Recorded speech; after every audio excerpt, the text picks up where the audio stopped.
Josh always increases the experience when he's there. Welcome, everyone. Great to see, as always, another Tuesday we're kicking off to see our members and regulars. And, of course, for those new people to the Few Connect live stream, if you don't know me yet, my name is Alex Tullio. I'm the CEO of Financial Executive Women, and it's great to have you here. We started this little adventure, I think, 16 weeks ago, and we've been showing up streaming live 3 days a week ever since, and we're showing no signs of slowing down, which is great.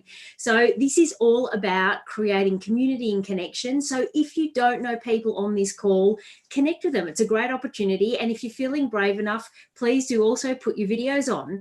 So as always, we've got so much great stuff coming up. And we always do encourage you to share this with your community of peers and friends as well. We offer this live stream free to all employees of our corporate partners. We've got an amazing community of guys and gals. And so we encourage you just to share this link for anyone that you think might like to connect, be part of a community, and really get some fantastic content and see some amazing guests.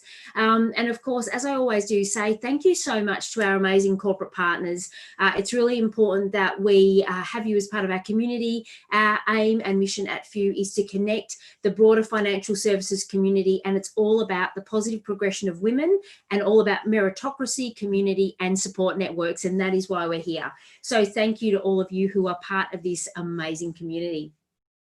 So what do we got coming up, Cam? Well, as always, we've got heaps coming up. So today we've got the dynamic Christie Poulos, who I will be introducing in a moment. Tomorrow we have another fabulous woman. It's a look at this. It's Girl Power Week, another Girl Power Week, which I love to see. Tomorrow we've got Natasha Janssens. Now, Natasha is the founder of Women with Sense, and this is an online community and platform talking all about mindset, identity around money, and how we really take back that power around money. And then Nikki Smith, a few of you will know Nikki. Nikki is also another fabulous woman who is all about understanding our strengths. She's a psychologist and a career coach. And what I love about Nikki is she really breaks it down for us. She talks about mini experiments, trying small things, and really embracing our strengths to design a life and a career that we love. And then, of course, our awesome masterclass series as well. This Friday, we've got the incredible Heather Dawson, back by popular demand. For those of you who don't know Heather, she's been a guest on this show. She's a friend of Few. She's on our advisory board, and she has also done a couple of masterclasses as well. And she's going to be talking all about mindfulness and resilience. And that is a fantastic masterclass for those of you who haven't done that. So all you need to do there is, if you are a member, remember this is part of your membership. So all you need to do is click on the link, which I'm sure Cam, has just put on in the chat.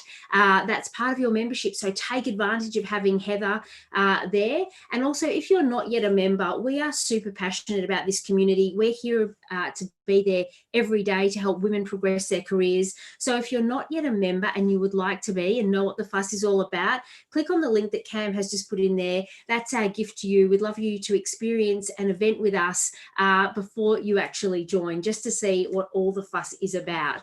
So please do take advantage of that as well. So without further ado, it is my absolute pleasure to introduce Christie Poulos. Now, for those of you who don't yet know Christie, let me introduce her with her bio.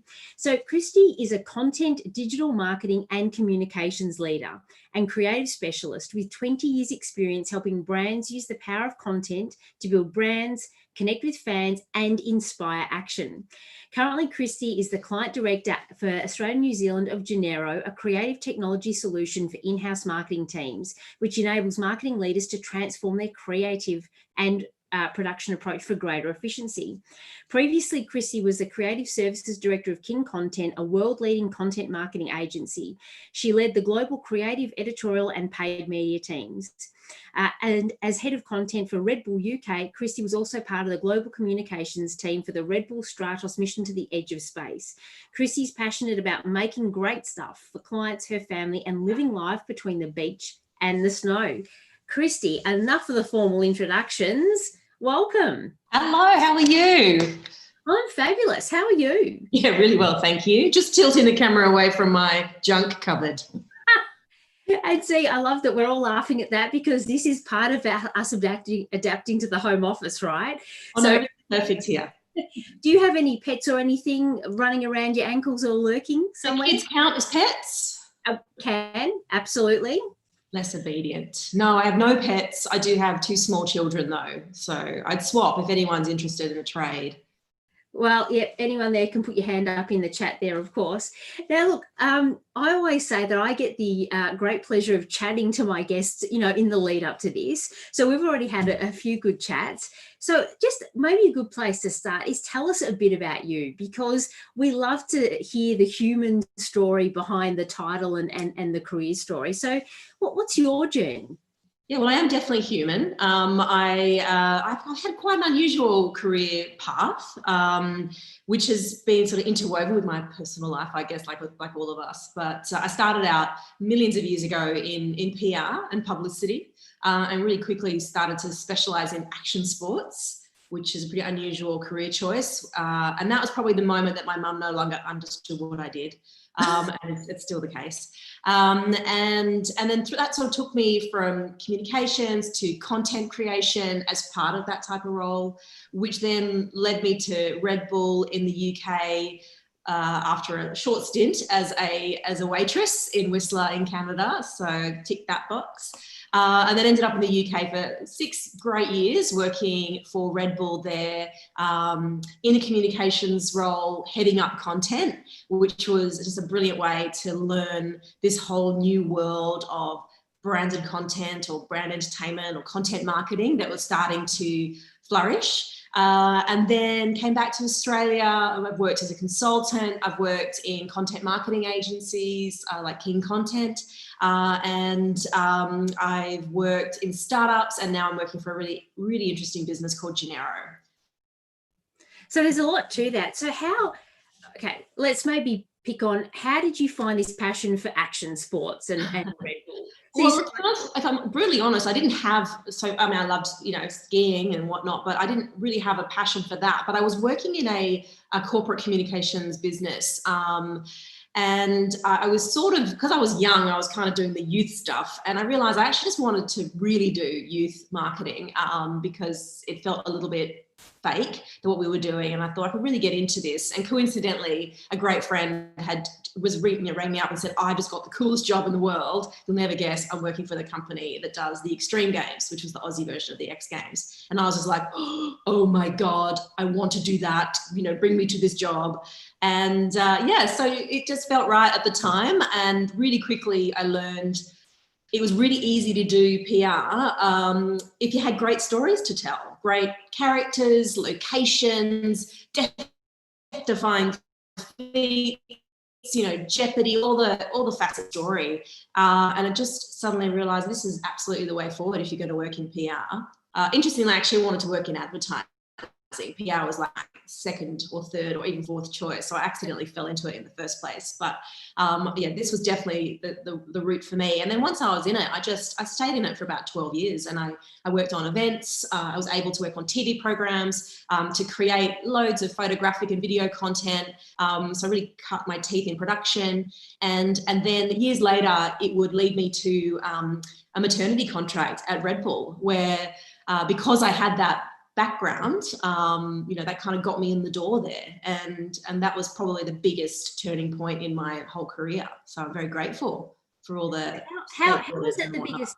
How was that the biggest turning point? Was it because it was such a big brand name and it gave you access to doing that? It allowed you to go that next level in terms of sort of high profile things, or what was it about? I actually had coffee with my first boss at Red Bull, Fiona, the other day, and we were just talking about how it was culturally, it was just the place where you could be yourself. And I think now I realize that was probably one of the things that I love most about it. I always felt like it's a bit of a misfit kind of bunch of people. It wasn't, there were certainly different types of people, but they weren't expecting perfection, and they weren't expecting you to be like a ready-made end result. There was a lot of personal development. You're always learning new things. We were always trying new things. Culturally, Red Bull was, and I assume still is, very much a risk-taking organization where we were expected to be first at things and innovate. And if it didn't work out, it wasn't the end of the world. It was great. You could just try. And then not to mention the fact that we were just dealing with really great people and events, world firsts, trying really hard to contribute to the scenes, and that we call them playgrounds, sports or music or art. We were really trying to progress things and make things better than when we found them. And that was very satisfying as far as a purpose goes. Yeah, absolutely. I love it. And there's so many things I want to ask you next, but it'd be good so it won't surprise you on this show. We have a lot of different leaders and all sorts of backgrounds and careers. And there's some common threads, that come through from really progressive leaders that talk about, you've got to make a culture that, if you want to be innovative, it's more than just saying the word. Like, it's about, being comfortable to fail, and what does failing look like, and what are the boundaries, and, all those things that you're just touching on. What was it about the culture from not just Red Bull probably, but just other organisations you've worked for that really encourage that innovation and that having no fear of actually trying something new that might not work? Like, what do you reckon that magic is there? Yeah, it's a great question. If I knew that, I'd be running a very different, very successful type of consultancy. But I think it's about that idea of failure, and it just wasn't something that, obviously we were spending a lot of money. We had these huge events. There was a lot of physical risks to what we were doing. Like, people could get really badly hurt if we got things wrong. Probably not so much in communications, but there were elements of that too. So it wasn't that we weren't taking it seriously. It was just, we knew that if we wanted to do things for the first time, you literally had to break stuff to figure out how it worked. I feel that Red Bull and the action sports industry was maybe one of the first to really embrace high definition production and digital cameras and and GoPros. There's no coincidence that this huge brand that was pioneering camera technology actually grew out of that space, because people were just desperate to find new, better ways of doing things. And whether it was capturing a new angle or going underwater or up into space or whatever it was just kind of in the fabric of our part of the industry. And we learned that from the athletes that were attempting world firsts and doing crazy things. I think it just permeated through everything. Yep. But I guess this is a bit of a joke, but actually it's true. We were just the best at failing, because you never really got in trouble for stuff. It was a bit of a joke, quite frankly, because we'd do at a big event, we'd spend hundreds of thousands of pounds, and then we'd be like, well, it didn't go that well. We didn't really get the results we were hoping for. And then by the end of the wash-up meeting, we'd all be like, great job, guys. Isn't that fantastic? And somehow we'd flip the whole thing, and we'd be like, it was so great. What a wonderful learning experience. And then we kind of move on. So, it wasn't particularly grown up at certain moments, but I think it was the fact that individually nobody was thinking that their head was on the block here. Yeah. That it meant everyone just felt like, I can give this a go, or I can suggest this new thing that nobody's ever successfully done before or thought about doing before. And it's the combination, isn't it, which we talk a lot here. It's having that ability to just try stuff because you've got this overarching purpose. And I think, even like you're saying, because of your clients, that world first and trying things like that permeated through everything you were doing. I love Matthew always asks great questions. So he's just asked, what was the most valuable failure? Good question. That is a great question. And it was quite a long time ago, I confess. So, I'll have to sort of think about that. But it doesn't have to be there. I can't think of one thing, but I do think it was just, for starters, it was the ability to do things over and over again. So I think, and that probably also contributes to that innovating culture, which wasn't this idea of try it, didn't work, quick move on, leave that behind. We would run events year in, year out for 3 or 4, 5, 6 years. We would do series of content. We would commit to things over a long period of time. So I guess it's all those little failures that meant that, it was okay if it didn't work the first time, because you still had an opportunity to iterate and improve things. And often certainly in my experience in marketing and working with some clients, it's very much like get it right the first time or forget about it and move on. And, when you look at the technology industry, it's nothing like that. They completely build upon failure and, and iterate and do and try things out and figure out how things work. And so I guess for me, it was just the little failures that you had a chance to learn from, rather than the big ones where you just wanted to forget about it and get on with it. And there was a few of those. Oh yeah, as for all of us. But I reckon again that's super valuable. And you're right, Matthew, saying presumably there was lots of little experiments. And I think that mindset, because you're right, I feel like we're talking now two extremes. Because if we bring it even to, you know, a lot of this community is financial and professional services, but you know, we're all human beings trying to get great results. We've got clients and teams, and now we're all remote and all these sorts of things. So one of the things that we do talk a lot about is, you know, how do you actually make it safe to fail, but have real measurables about what you're trying to achieve, but not give up. Like, it's really, you're right, some cultures kind of veer from one extreme to the other.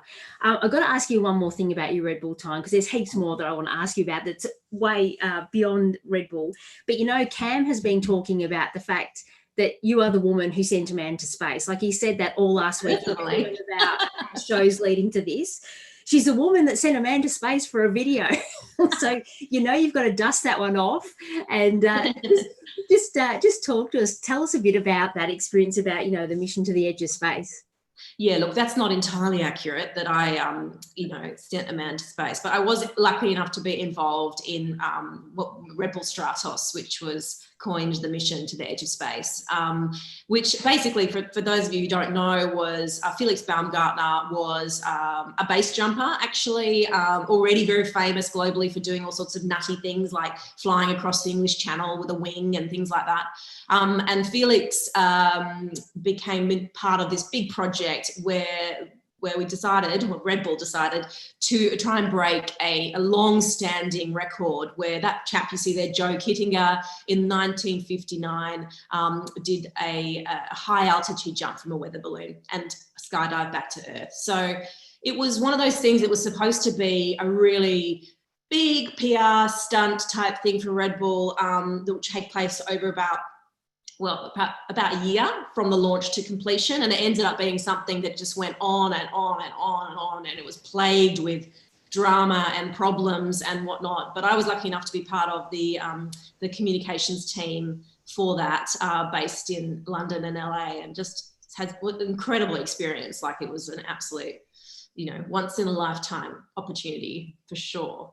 But I had nothing to do with sending Felix to space, although he was sometimes a bit of a naughty boy, so I might have sent him to the corner had I.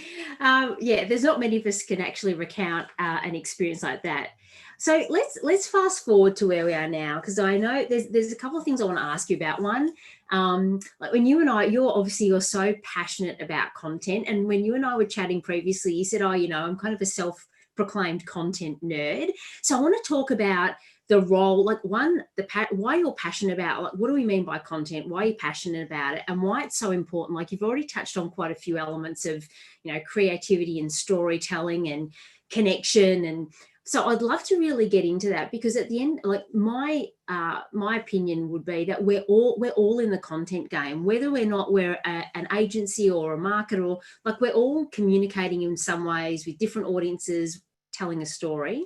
So tell us a bit about your passion around being a content nerd and what you do today. Well, yeah, I mean, I think content, like you say, it is for everyone, and everyone's doing it, and it means something different to anyone you talk to, you know, whether it's my mum or somebody who works in the content marketing industry, or, you know, whether it's someone in a regular customer service or marketing role. So I mean, I don't define it anymore. I've spent too many hours arguing about what it is, and why it is and what it does. And I think you're right. Content as I think it's just using or creating things that people are interested in, whether it's educational or informational or entertainment kind of content, and treating people like audiences rather than just consumers of products, and thinking about how you can talk to your customers like a content creator would, basically. Mm-hmm. So that's kind of what it means to me. And I used to be quite purist about it, and I'm less so, particularly now I work in you know, I help clients make everything from, you know, TV ads to Facebook videos. You can hear a vacuum cleaner coming down the stairs. We've had worse stuff. Okay. Yeah. So for me, it's just the ability to think in your audience's shoes and try and create value for them. And I definitely learned all about that, in my whole career, but certainly at Red Bull is, what would people want and what will add value to an audience? Yeah.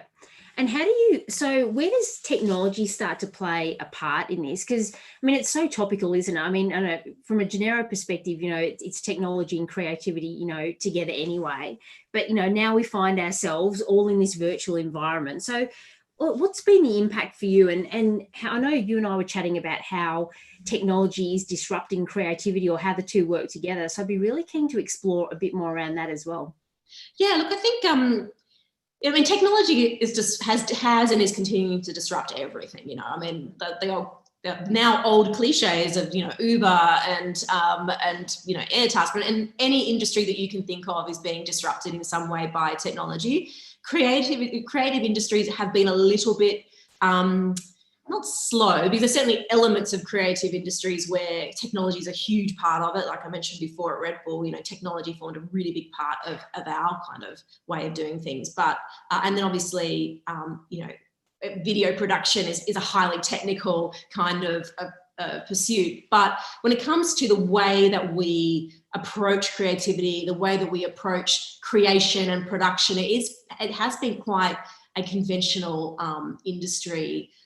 Largely led by big agencies, conglomerated into these huge groups globally, and really it's been very much kind of pen and paper systems in some way, and quite slow and not particularly effective sometimes. So I think technology has in the last few years really begun to disrupt the creative industry in a positive way, we believe, to just really offer new opportunities, new ways to create, new ways to work and collaborate with talented people, new ways to understand your audiences, new ways to distribute creative content. There's just no end to the different ways that technology is disrupting the space, and it's really affecting everybody. Anyone whose job it is to find good ideas and create, content for their audiences. Hope that answers the question. No, well, and I'm interested. So tell us a bit more about what today. What are you seeing from a pandemic perspective?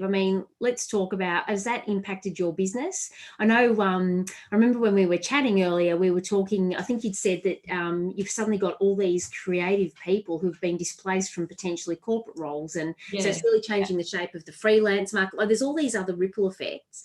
So from your perspective, how's this impacting you and your world directly? Well, a little bit of background on Genero. We are an Australian-born business, now global. We are a creative technology solution that helps in-house marketing teams and agencies and anyone else really who wants to find new ways to create, to scale their creative networks and collaborate with really talented creative businesses all over the world to make things faster, better, cheaper, basically. That's Genero in a nutshell.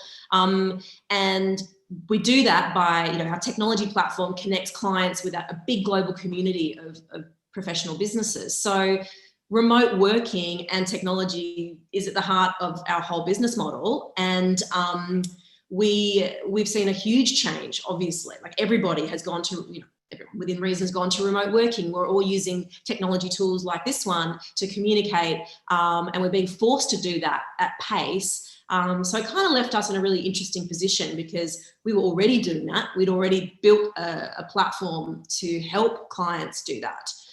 So now we're really excited about the way that this accelerated change could bring new opportunities to our business, as well as for us to be able to help more clients do more with their budgets, do it more efficiently, using technology to get all the slow, boring, irritating bits done more quickly, so the really fantastic parts of creative and production can be elevated and more effective.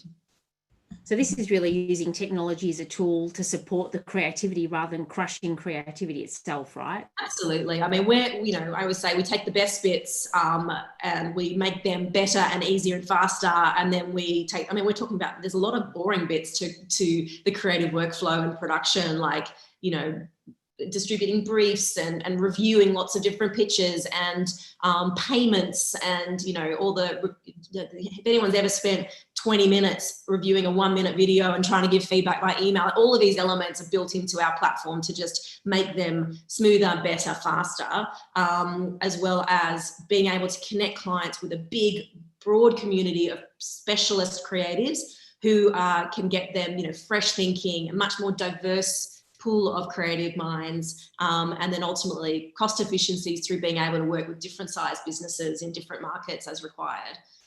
So there's lots of, you know, we've taken all the good bits, made them better, and then just smoothed out the bumpy bits is how I tend to think about it. But it doesn't change the creative process. It doesn't, you know, it's not a machine that makes creative, it's people. And that's what underpins our whole business. And that's, you know, it's always going to be people in creativity. It's always going to be humans. And, you know, we just make it easier to access those humans. I think it's really interesting, you know, coming back to the humans, because again, there's lots of talk, and there has been, you know, pre this current period and everything, but, you know, what are the skills of the future, you know, with AI and, you know, advances in technology, you know, what are the skills that we're still going to need in workforces? Is that changing? And what are the things that only humans can do? What's your view on that? I mean, obviously around the creative problem solving, I mean, in your world, where do you see that? I think there's some really exciting opportunities that you know, AI and machine learning and technology you know, will support people to make more informed decisions, to experiment in the right direction. But and there'll be certain elements of, I mean, we talk about creativity at scale. Personalization at scale is a great example where there's not much, you know, when you're getting into the minutiae of taking a particular piece of content and, you know, tailoring it to individuals in fairly basic ways, that's not really creativity. The idea at the beginning about how you're going to do that would have come from a person. But then there's all this great technology out there to help you scale that process. And that's not what we're about, you know, at Genero, but we can certainly do that beginning point of the thinking or help you achieve that. I think that, you know, data is always going to be, and it's increasingly more valuable in making decisions, in understanding audiences, in testing concepts, but it's not the be all and end all, because you still need to work with real people to create, you know, and to come up with wonderful ideas. And I don't see technology replacing that part of the process anytime soon. Yeah, no, I completely agree. So, I mean, so how do you, because I'm just fascinated by this, and Matthew's asked another great question about, well, there's a couple there really, about one, how have you seen content change over time? And then I'd also like to get a bit more into, like, what are you seeing? You know, you talked earlier about you've got to understand what your audience wants, like what's in it for them, whether it's, I would say, your employees, remote teams, your customers, whatever they might look like, stakeholders as a whole. I'd love to know what process you help your clients go through to actually really get in their shoes. But to Matthew's question, I mean, have you seen, how has content changed over your long career in this space? Oh golly, like I have to tell an embarrassing story, which I just have to be honest. I mean, I remember standing up in a meeting room at Red Bull and saying, no one's ever going to watch video on their mobiles. And, you know, I think we've all probably, you know, misunderstood or misread the future of our industries. But I mean, I couldn't have been more wrong. Like it not only do people watch video on their mobiles, but, you know, more than half of us are doing that now, versus watching it in any other form. I think video for me personally has been the biggest driver of change in the industry, because I'm a video specialist. It kind of makes sense. I began in video. It was, you know, parking little satellite trucks and, you know, using these big bulky tapes, and there was a cable that went from the camera to the truck and all that stuff, to, you know, to now the ability for the individual to create content, broadcast content, engage with an audience. And video is increasing, you know, every day. It shows no sign of abatement. It's definitely one of the most effective formats. It's you know, it's known as the most expensive, but it's definitely becoming more democratized and easy to access. And I think mobile is driving that whole change. So yeah, I definitely think that content has changed. I mean, the rules haven't changed. You must know your audience. You must know what they're interested in. You know, you must tell a great story or offer real value through education or whatever your chosen way in. That's hundreds of years, thousands of years old. So that's, the rules of engagement haven't changed, but the way that we do it, the way we deliver it, the way we measure it, a whole different ballgame. Yeah, and you mentioned data before to inform, which I think you're right is such a big part of the process. So how, like when you're working with, bigger either corporates or clients like that, like where are the blocks? Because it sounds so simple when you say, and I love that you say it hasn't changed for hundreds and thousands of years. You want to connect with your audience. What do they need? What do they want? How are you adding value either by, educating or story or... So that sounds like completely obvious, right? But I'm sure so many times you'd find where organizations or people with the right intent are just getting it wrong. Like what happens there? Oh, look, many, many different things. But I suppose the bit that's missing, when we talk about content marketing or, it's not just content for content's sake. It isn't just entertainment. We aren't the ABC where brands trying to drive business outcomes. So that's the kind of other piece, which is understanding how it connects with your business goals, being able to demonstrate how these activities over here are going to move the needle over here, and being able to, show that that sort of outcome from your inputs, really. And that's where it goes wrong, is probably that some businesses set out down the wrong path for the wrong reason. Perhaps they like the idea of being famous. I've had people talk to me about being the Red Bull of their particular industry, rather than doing something that's really valuable to their audience and perhaps believing that will bring value to the business, not having any idea how it's going to bring value to the business, but hoping it'll kind of come out in the wash, and perhaps not having buy-in through an organisation around what are we doing, why are we doing it, and how is that going to drive value for our business. So it's usually in and around that kind of area that things can get a bit icky. But, other than that, I'm sure there's a million ways we cock up every day, really. But it's the old kind of like drum that just keeps on getting beaten. You must start with strategy. You must know what you're trying to do and how you're going to measure it. Usually that's the bit that's missing. The fundamentals, those boring basics, isn't it, around communication and objectives and all that sort of stuff. So I'd like to a bit more about you. So in your career, so from a few perspective, we talk a lot about the importance of networks and who you surround yourself with and having mentors who are in your corner. Who in your life, if you've got a couple of mentors or people that have really helped you either make career transitions or take the next leap, or who stands out for you when you think back to yeah, I've had some really amazing female bosses in my career. I sort of joked that I'd never wanted to get into PR, but that I did because of the persuasive power of a lady named Penny, who I worked with in my very first job, who plucked my CV out of a big pile. I was completely unqualified and, convinced me to do it for a month while I looked for other work. And, the rest is kind of history. So, and then she sort of really taught me how to be an advocate for myself. She went into bat for me and also taught me that I could do that for myself because she had my back.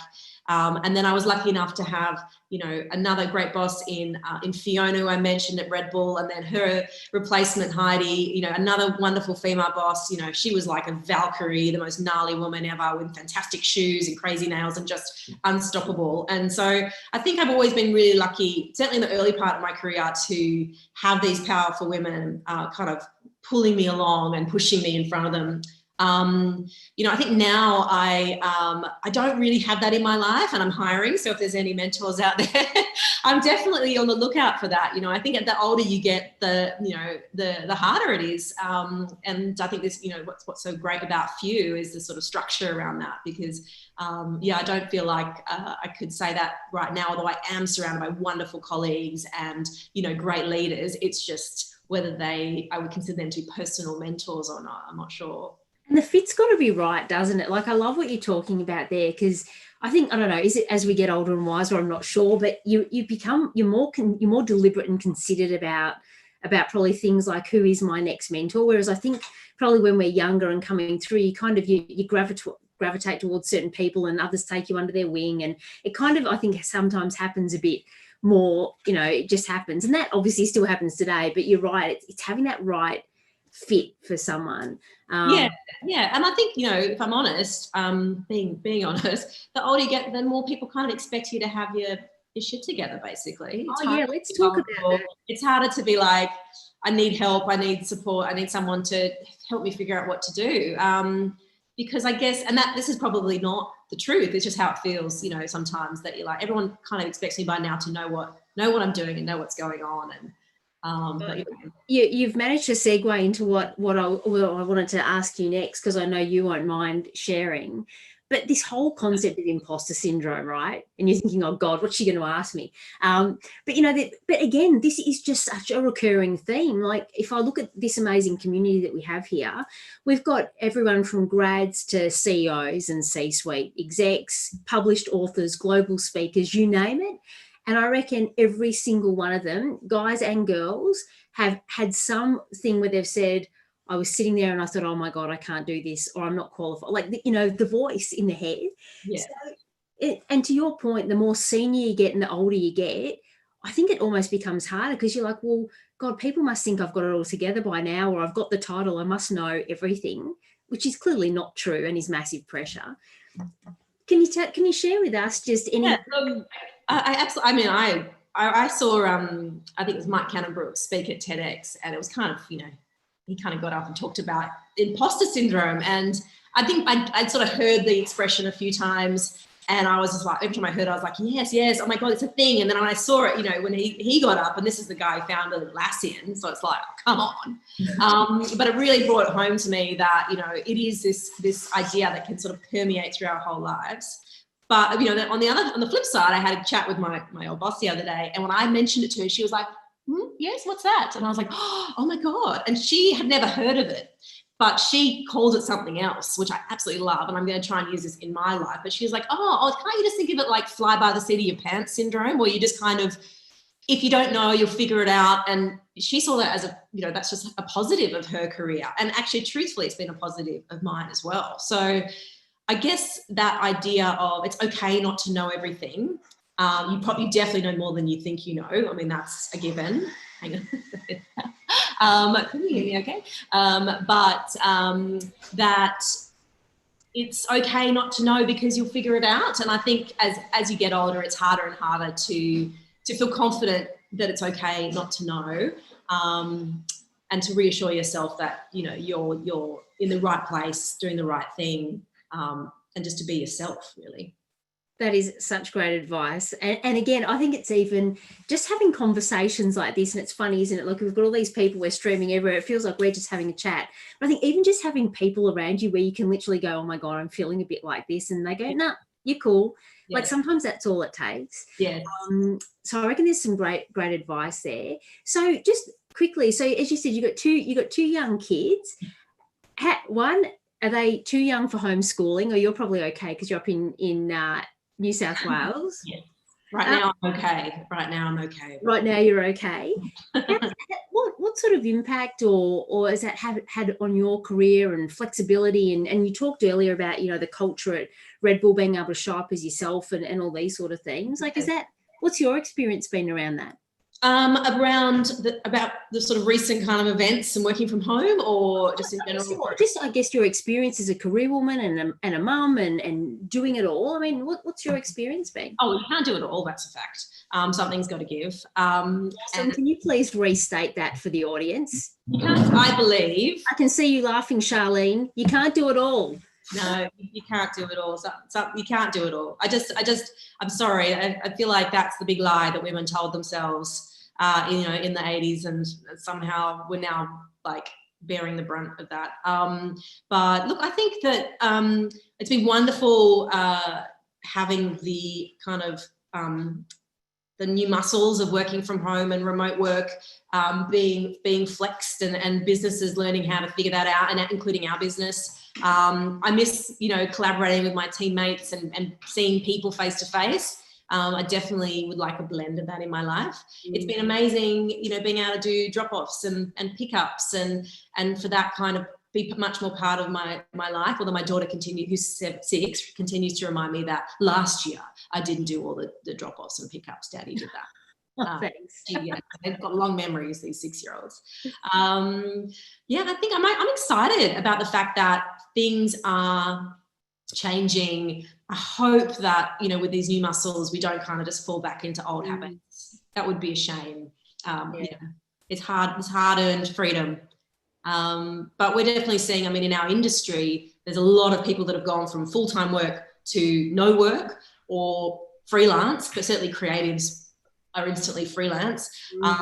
And, you know, we're excited about being able to connect people with new opportunities, new ways of doing things. You know, there's a lot of silver linings here. But, you know, it's going to be a bumpy ride until then, probably. Yeah, and it's sitting in this uncertainty, isn't it? But again, I reckon another common theme from all sorts of business leaders, you know, including yourself, has been, the thing that they're scared about is going back. Like, let's not even say back. Like, what can we take from this? And it's this real reflection point, I think, for a lot of people around life, career, everything.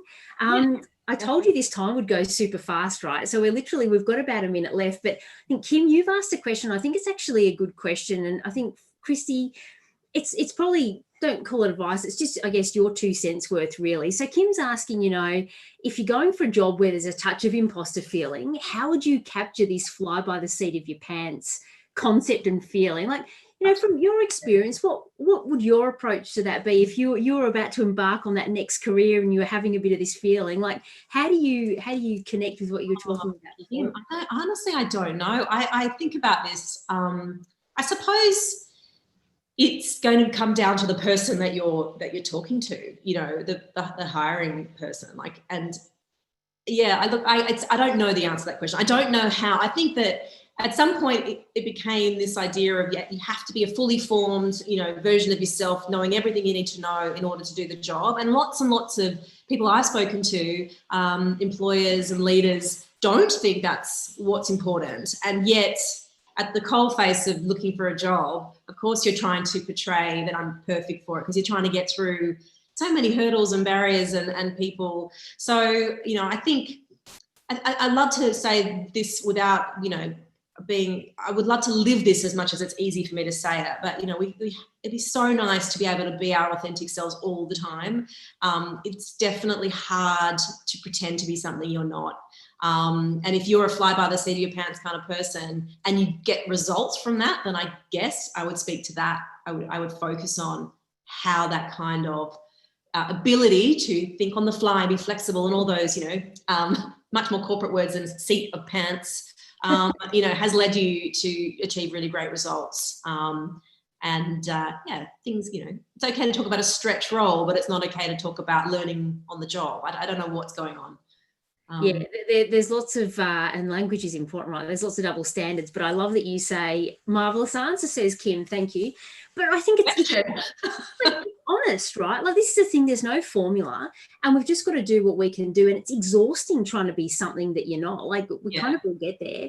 And Kim, all I'd say to you is Nikki Smith, who's coming up later this week, is an absolute genius at how you actually talk to your strengths and the value you add, which you've just mentioned there, Christine. I reckon a lot of us, it's really hard to do that for yourself. You can see it in others. So Kim, I reckon make sure you tune in for Nikki's session this week, because that will be an absolute game changer for you, I would say. Tuning in myself. You should. So look, thanks, Christie, so much. That has gone really fast, and it's been such an interesting and fun conversation. So thank you for joining us. Really, really appreciate it. Thanks so much. I've really enjoyed it. It's been really, you know, mind-opening for me too, actually. Some good things to think about. Well, you are welcome back to tune in anytime, as you know. So please do that. So thank you, everyone, for the start of another great week. See you soon, and have a brilliant Tuesday. See you soon.